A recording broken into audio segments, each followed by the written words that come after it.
So Ibn Mas'ud, what else Ibn Mas'ud say? This is what happened, man. This is what happened to Ibn Mas'ud just because he ain't want to switch up some stuff, man. The incident between Ibn Mas'ud and Ibn that has been frequently discussed in scholarship, making it unnecessary to go into much detail. In short, Ibn that advocated for the liturgical use of the that readings attributed to Ibn Mas'ud and Ubay Ka'b, whatever. He recited these anomalous readings in public and argued that he was in possession of sound chains of transmission, which would readily give these readings legitimacy. Nevertheless, Ibn Mas'ud brought him to trial, after which he was flogged, forced to repent, and pledged that thereafter he would adhere to that word razm of the Uthmanic Codex. So they even beat up their own and say, hey, you ain't got what you got. You think you got it, but nah, son, if it ain't this, it ain't good. And I don't think it is wise to bring it up. Why didn't I say it? Because it should not be said in public. Because it should not be said in public. I don't want to get into that issue. I don't even want to be explicit. It should only be discussed amongst those who are familiar with this science. It should never be brought up in public. This is not something you discuss amongst the masses, ya akhi. It's not wise. It's not wise. Is the Quran perfectly preserved and miraculously preserved? Nah, Is there only one Quran? Are there any differences in the text? Do the differences affect the meaning? Do the manuscripts match the Quran we have today?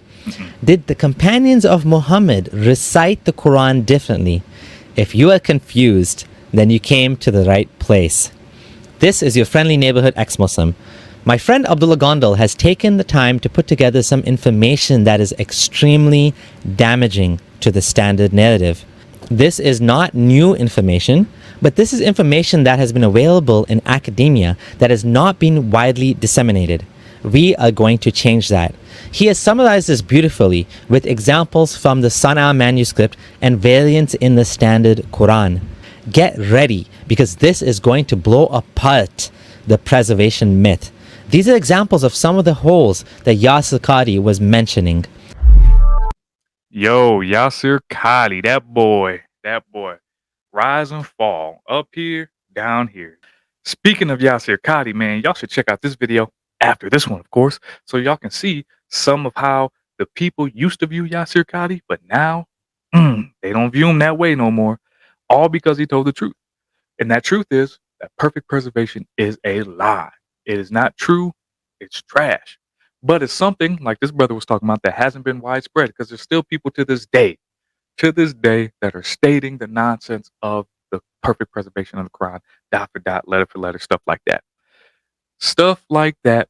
And we got not only our apologists as Christian apologists like Atun Tash, Dr. J. Smith, and Alpha Deed that are doing amazing work when it comes to exposing this, but their own scholars do this as well, but yet they throw them right under the bus. Even their old school scholars, Al-Jalalain, Ibn Mas'ud, Sheikh Al-Shinkiti, which we're going to see at the end of this video, so stick around so you can see some more. If he doesn't bring it up, I'm going to bring up some more scholars that talk about the perfect preservation, lack thereof, and how there's variants and things of that nature, and contradictions in the Arabic version of the Quran. So now it's not just the Arufs that y'all don't even know what y'all talking about. Don't nobody know what Arufs are. It's not those. No, it's not the Qurats that we're talking about. We're talking about the actual lack of preservation and the fact that there's Arabic Qurans that change many things, not just how they're spoken, but actual meanings and things of that nature. So shout out to this brother right here. I've reacted to a few of his videos, and man, I love his videos. So hopefully this one continues to just shed light on the facts that taqiyya is a real thing in Islam. Let's get back to it. Friendly. 3 points before we get into it. Number 1, the Quran doesn't even mention these variants, which makes it more comical.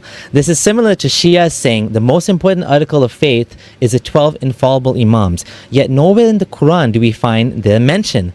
So if the variants are a feature, not a bug, why aren't they mentioned in the Quran? This is also a big problem for Quranists, because the Quran claims to be preserved, but the existence of variants debunks the Quran. The hadith of 7 ahruf is the only saving grace.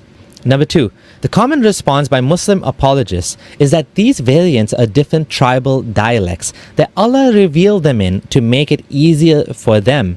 What dialect would be confused by saying "and those" instead of "those"? Can you imagine some Arab in the desert saying Yeah, I can't understand that because it says those when we normally say and those.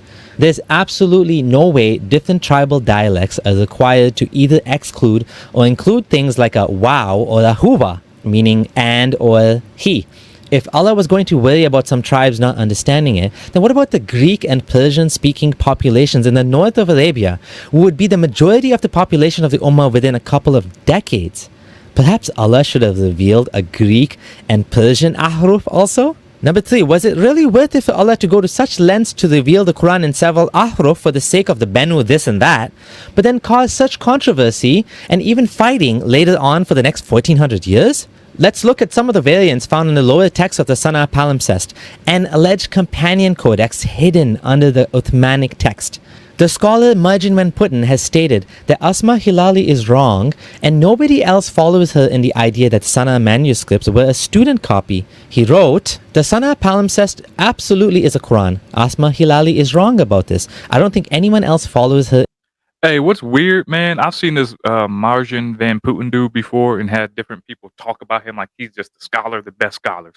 Apparently, if I'm wrong, let me know in the comments, but he got like $2 million or like $1 million to find something wrong with the Quran and he wasn't able to do so. So now it's like, woo, this big deal that happens with this brother. But I don't never see nothing about this brother that's not on Twitter. I don't ever see his works being published. I don't ever see nothing that this brother does. It seems like all his scholarship is on Twitter. I could be wrong, but anytime that I try to look up anything from him, that's where it points me to. Every trip, which is wild to me. But hey, I'm not hating on the brother. He has his view. He came up with his understanding. I mean, obviously he's wrong. We know better. That's like when Bart Ehrman talks about, the anonymous authorship of our gospels. Like, nah, we know you're wrong because we have church history and stuff like that. So just because his brother's tweeting these things out and, oh man, he's not Muslim. Or I don't know if he is Muslim, but oh, he's a scholar who shows us that, nah, it's the same. Nah, because your own scholars are saying different. Again, Al-Jalalain, Ibn Majud, and Sheikh al-Shinkiti. 3 that I got. There's more than that. A whole bunch more than that. But those are just the 3 that I got in my slide. Shout out to Jai and DOC for the slide picks. You know what I'm saying? But so this fella right here I just wanted to stop because I just wanted to share my thoughts on that because I only ever see this brother on Twitter. Just like this brother's only quoting and got his quotes right here from Twitter. In this idea. From here on, Sana'a will be used to refer to the lower text of the palimpsest. Of particular interest is the omission of the word sadaqah, which translates to charity. The standard text offers you 3 ways to fulfill the compensation. A. Fasting for 3 days. B. Sadaqah. C. Animal sacrifice. But the sadaqah option does not exist in the lower text. That has many theological implications. We also notice the omission of the word your heads in the Sana'a text, which could raise the question of whether other bodily hair needs to be shaved.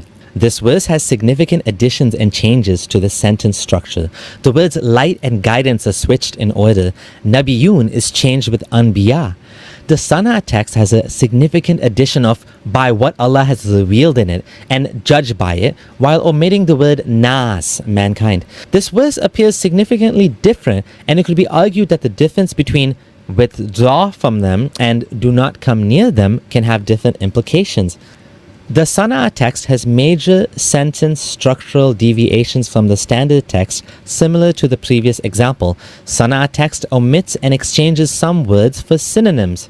Here we see a drastic change. The standard text reads, and establish prayer and give zakat, whereas the Sana'a text reads, and do jihad in the way of Allah. The word jihad is not synonymous to praying and giving charity. The current version omits the more violent reading. Again, we observe the phrase, indeed my bones have... So they just trying to switch it up, huh? They realize like, maybe we shouldn't be talking about jihad like that all the time. You know what I'm saying? We shouldn't be talking about jihad in this manner. That's kind of weird though. You would think that if everything's perfectly preserved, that'd be okay, that they had kept that in. But, hey, shout out to this brother right here and his brother Abdullah Gondal for finding this stuff and just, continuing to give us more knowledge about the truth of the matter. Weekend and is absent in the Sana'a text. We find an additional word Rabbi, Lord, in the Sana'a text. The verse appears quite different. Allah is quoting Zachariah. That phrase is nowhere else to be found in the Quran attributed to Zakaria. That leads me to question if he ever spoke those words. Or is this another example of the Quran being revised to strengthen a theological point? The Sana text has two additional phrases compared to the standard text. The first addition is, then they increased in their disbelief, and the second being, that is because they are a nation that. In this case, the Sana version offers more explanation and detail. Was this intentionally removed or forgotten? The Sana text says, they have exchanged the covenant with Allah and the oaths for a small price. But the modern text says they have exchanged the signs of Allah for a small price. Dang, man. Yo, I just had a thought that popped in my head. I can't believe I didn't use it when I had the time. You know when he's talking about the jihadi verse? I should have said, man, they dropped the bomb on that one. Ah, darn it. You know, like drop the ball, but drop the bomb because jihadi. Well, doesn't matter now. I just wanted to share it because it was on my mind and I had to just get it out. Now that I think about it, if I'd have used it at the correct time, it'd have been hilarious. Y'all have been kiki-keying. I know it. But hey, it is what it is. Let's get back to the video. Which alters the meaning. A variation occurs later where standard text reads from his way while Sana reads the way of Allah. You might ask, why does this matter? His way or the way of Allah? Same difference, right? The issue is human books have these type of differences. This book is the literal speech of Allah, which is the correct ayah. And keep in mind, this is not a difference of dialect or pronunciation. Having an extra word Allah instead of him, these are actual word differences. Surah Tawbah verse 80 is Allah condemning Muhammad for praying for the hypocrites. The difference is in the Sana version, it's a simple, Allah will not forgive them. In the standard text, it says, that is because they disbelieved in Allah and His Messenger, and says, never will forgive them. More theological justification? Also, in an Uthmanic manuscript shown by Dr. Daniel Brubaker, the verse has the phrase 70 times, as in, ask for forgiveness 70 times, omitted. So we have 3 manuscripts with 3 different readings of the verse. This could be a scribal mistake or a forgery. If more than half of the verse is a variation, is it still the same verse? Here are some more anomalies found in different manuscripts.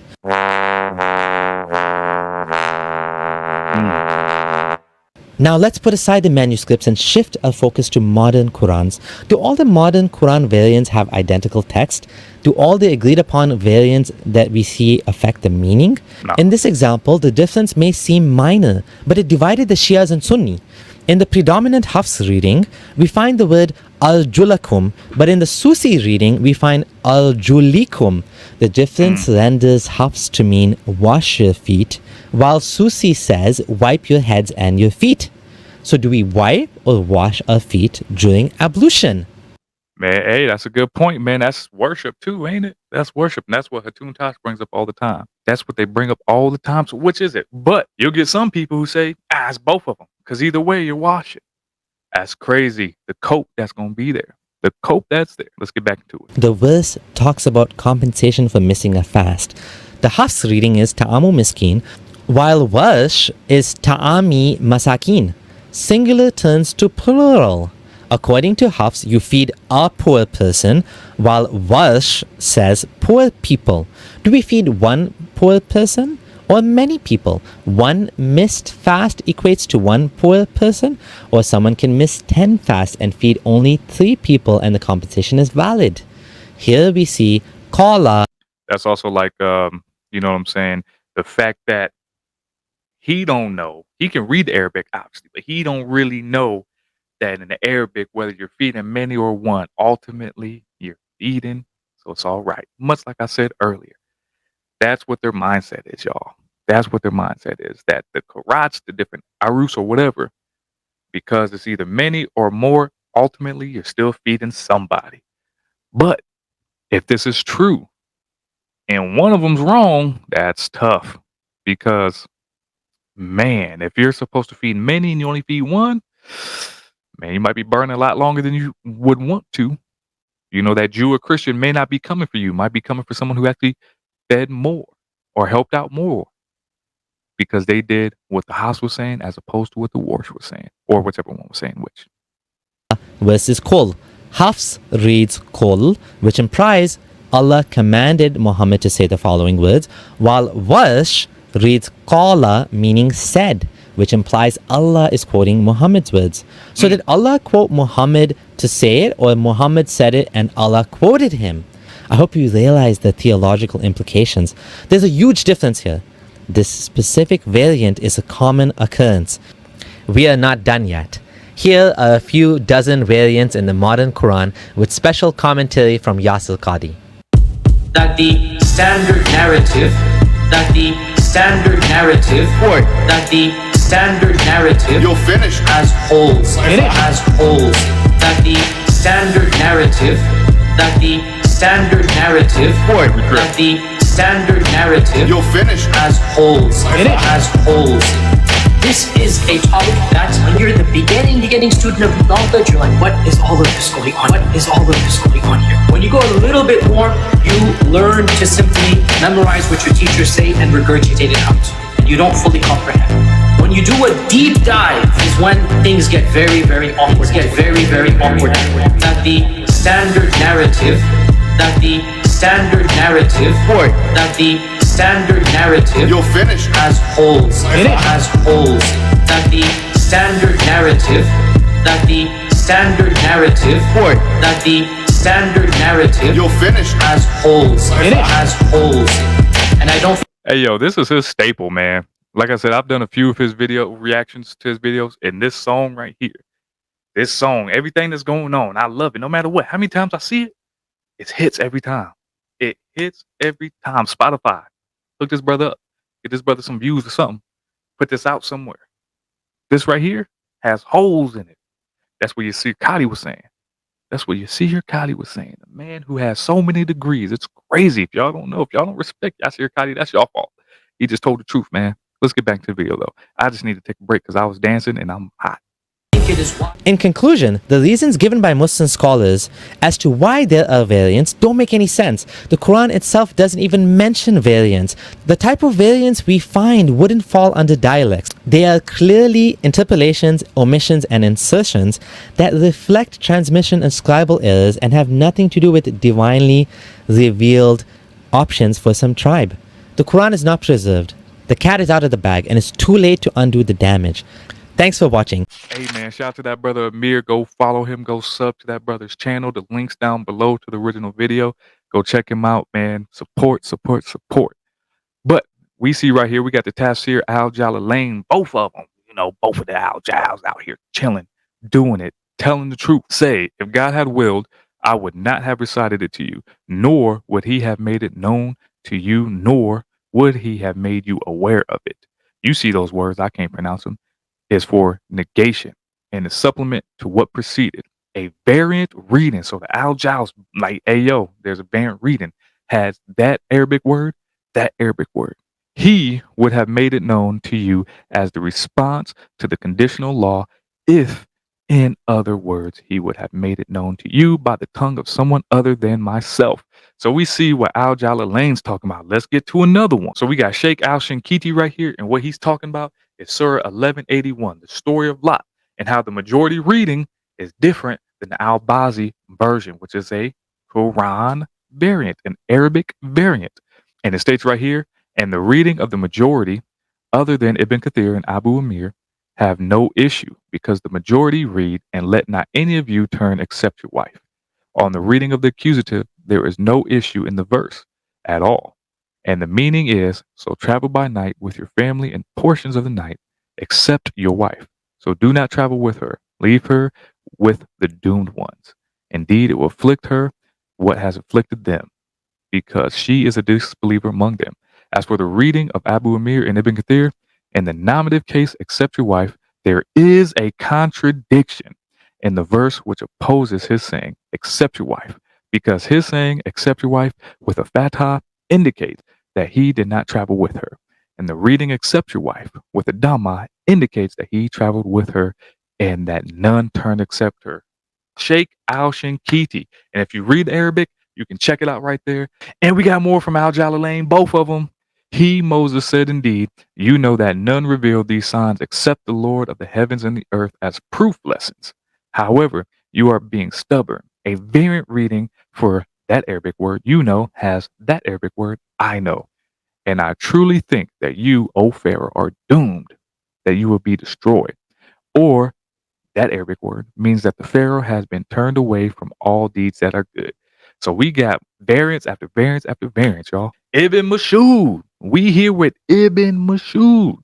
And he said, people differed in readings, the Quran, just as they differed in legal rulings. Ahem. And transmitters of hadith differed about narrations of companions and their immediate followers. So Ibn Mas'ud, what else Ibn Mas'ud say? This is what happened, man. This is what happened to Ibn Mas'ud just because he ain't want to switch up some stuff, man. The incident between Ibn Mas'ud and Ibn that has been frequently discussed in scholarship, making it unnecessary to go into much detail. In short, Ibn that advocated for the liturgical use of the that readings attributed to Ibn Mas'ud and Ubay Kab. Ubekab, whatever. He recited these anomalous readings in public and argued that he was in possession of sound chains of transmission, which would readily give these readings legitimacy. Nevertheless, Ibn Mas'ud brought him to trial, after which he was flogged, forced to repent, and pledged that thereafter he would adhere to that word rasm of the Uthmanic Codex. So they even beat up their own and say, hey, you ain't got what you got. You think you got it, but nah, son, if it ain't this, it ain't good. So, man, if you made it to this point, I appreciate you so very much. God bless you. Hopefully you're learning. Hopefully you're able to take these arguments. If you're a Muslim that watched up to this point, just know that what it is that you've been told obviously isn't true. You see the ticker. It's been going down below most of the whole time. Go ahead on. If you want to rock out with your boy, like, share, subscribe, all that fun stuff. And if also you really, really, really, really, really want to rock with your boy, go ahead on, hit that noti bell so you can be notified anytime that I come on so you don't miss anything that's posted. God bless you. I appreciate you so very much. Catch y'all next time. I'm out.